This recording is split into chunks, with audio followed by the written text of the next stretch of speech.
Bom dia, boa tarde, boa noite. Dando sequência à nossa unidade 3, ainda conversando sobre reatores catalíticos heterogêneos, hoje vamos falar na parte 2 sobre os demais tipos de reatores que têm aplicabilidade a nível industrial.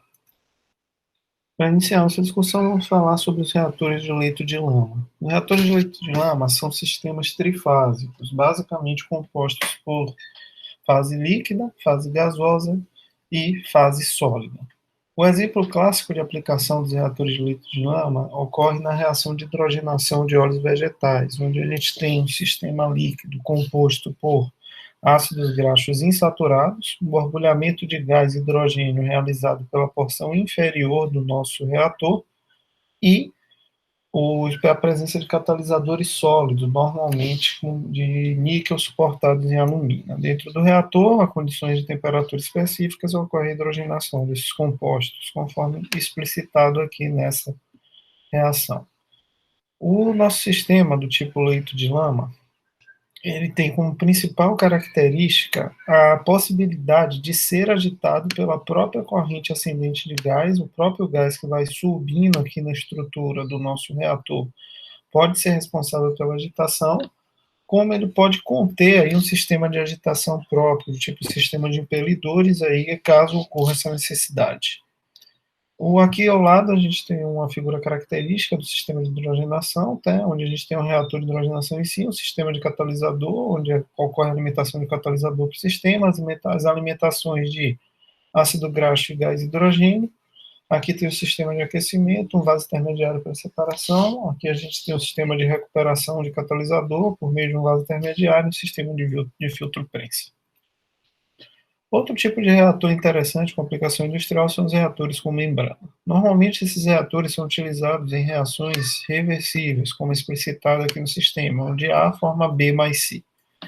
Nesse caso, normalmente a gente está interessado em um dos compostos, provavelmente nesse caso da figura, o produto B, que é removido aqui pelo sistema de membrana e obtido de forma separada, enquanto em outra saída a gente consegue aqui obter o que sobrou do reagente A e o produto C, que não tem interesse direto.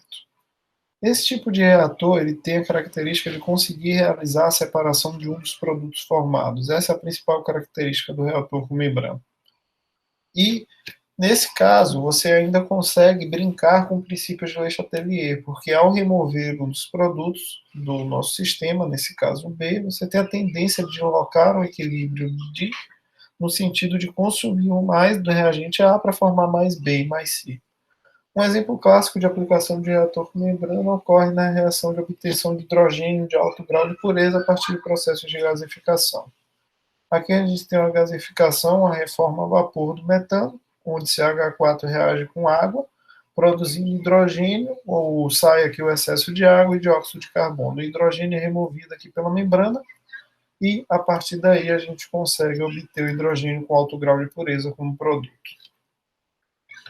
As principais vantagens aí relacionadas com o uso de reatores de membrana.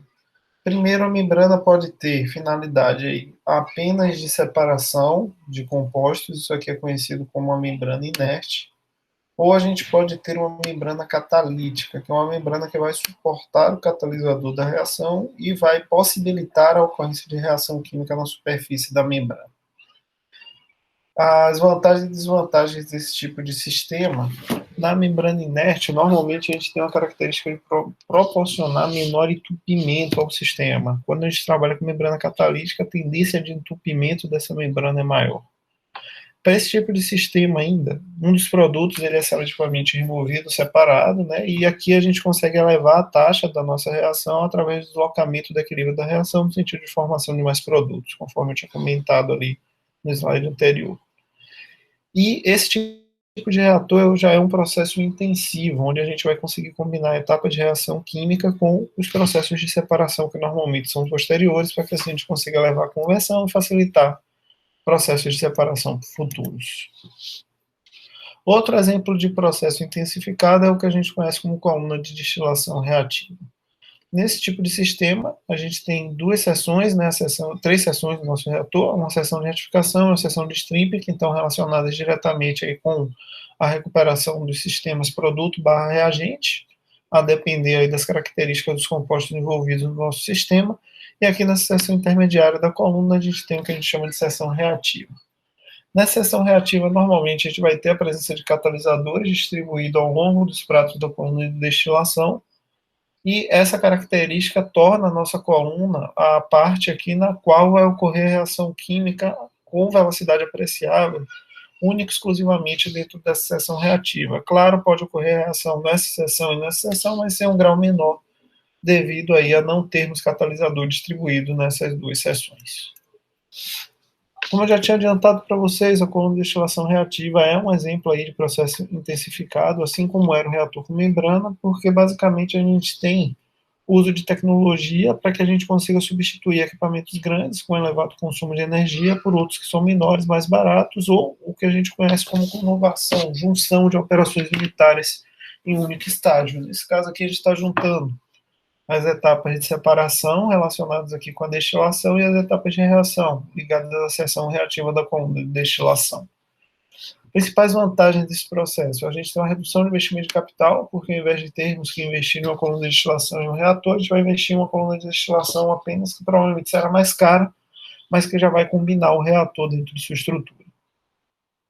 Nós temos um processo intensificado no aspecto da integração energética, temos a prevenção de pontos quentes no nosso catalisador, porque nesse sistema de trabalho naquela região de calor latente, onde a gente tem elevação de temperatura sem elevação de temperatura do nosso sistema, sem que ocorra mudança de fase, né? A fase está ali, todo o calor que está sendo absorvido está indo para a mudança de fase do nosso reagente, não tendo aquela parte de calor sensível com aumentos substanciais de temperatura do sistema.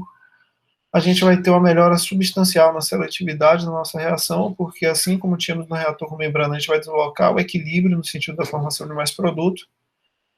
O limite, né, que a gente tem caracterizado ali pelo equilíbrio químico passa a ser menos relevante, esse limite vai ser transposto, a gente vai conseguir passar essa barreira de forma mais simples, além, claro, de garantir uma segurança maior no processo devido à impossibilidade de ocorrência de pontos quentes no catalisador.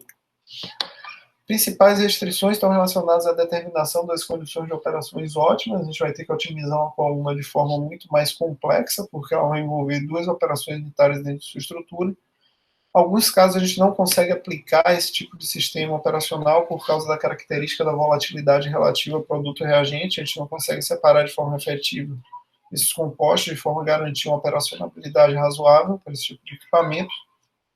A gente pode ter tempos de residência muito altos, o que impossibilitaria aí o uso do equipamento dentro da característica da destilação que a gente conhece.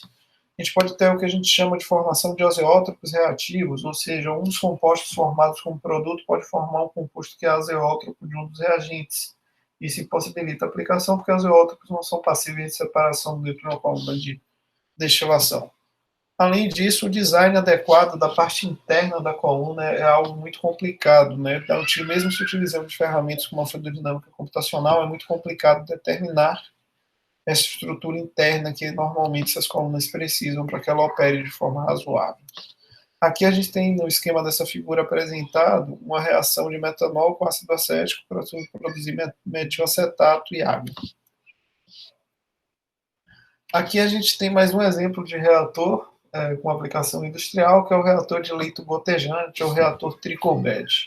É mais um reator de leito fixo trifásico, né? Ele tem um leito estático aqui, pelo qual a gente vai ter a formação de um filme líquido sobre a superfície das partículas de sólido, que são catalisadores, e o gás vai escoar aí no espaço vazio que ocorre entre as partículas. Aqui a gente tem um exemplo mais detalhado de como ocorre essa alimentação e essa vazão aí de líquido gás dentro do nosso sistema.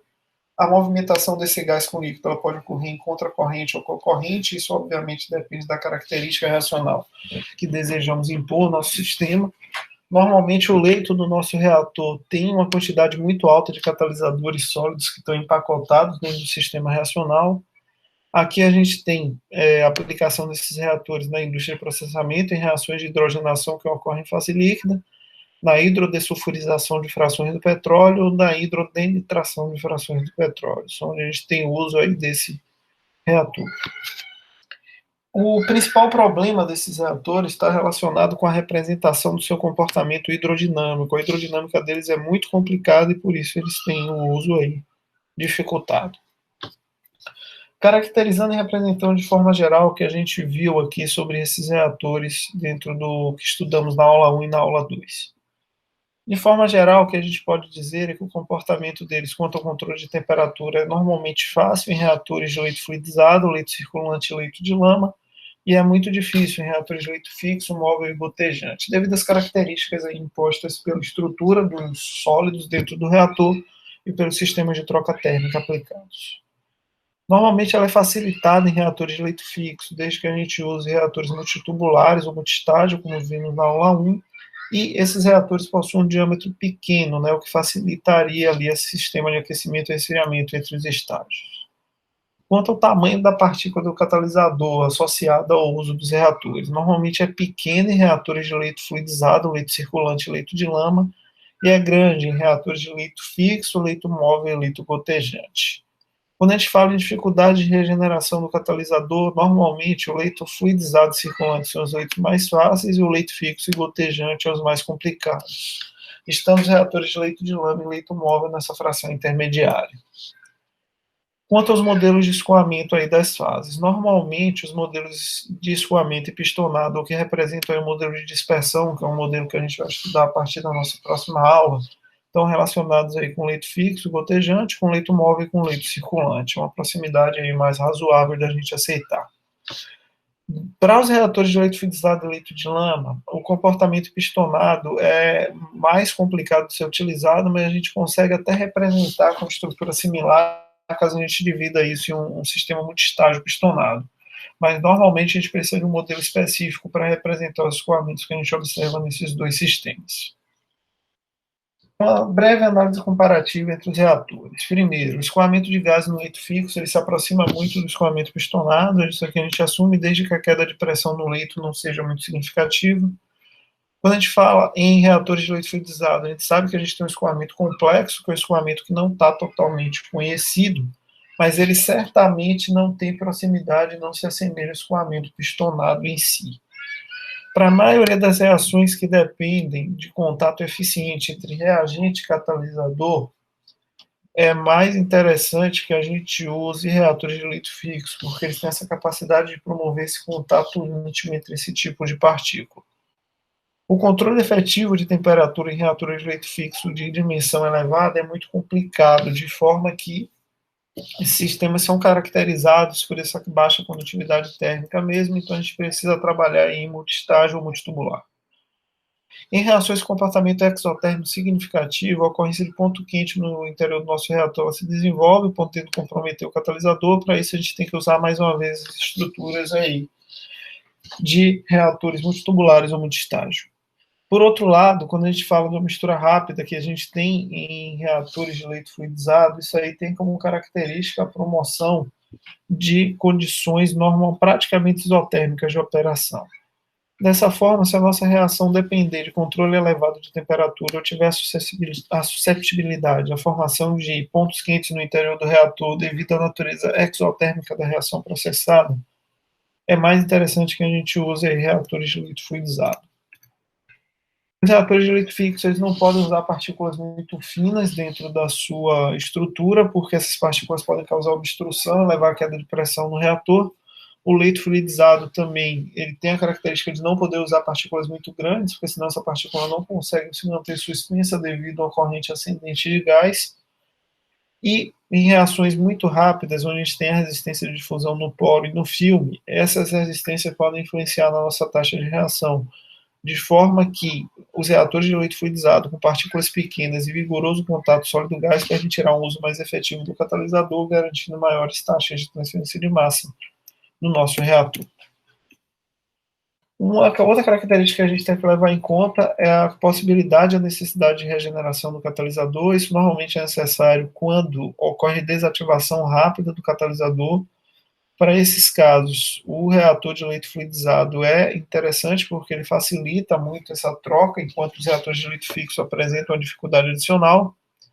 E o uso de reator de leito fluidizado oferece muitas vantagens quando a gente compara com o de leito fixo para esse tipo de condição. O mesmo vale para os reatores Riser de leito móvel que a gente viu anteriormente também.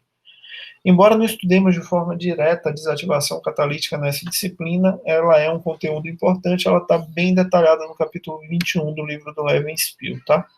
E a gente estuda a desativação para entender como é que a gente representa a diminuição da atividade do catalisador com o aumento do tempo da reação. Como eu já tinha adiantado para vocês na discussão aí dos reatores catalíticos, a gente tem desativação lenta, que existe em catalisadores que duram aí anos, né, dentro da sua característica operacional, e a gente tem o que a gente chama de desativação rápida, que são aí desativações que ocorrem depois de poucas horas de reação. Isso finaliza esse conteúdo aqui de apresentação dos reatores catalíticos heterogêneos. A gente retorna na próxima aula já com os modelos de distribuição de tempo de residência. A gente se encontra lá. Até mais.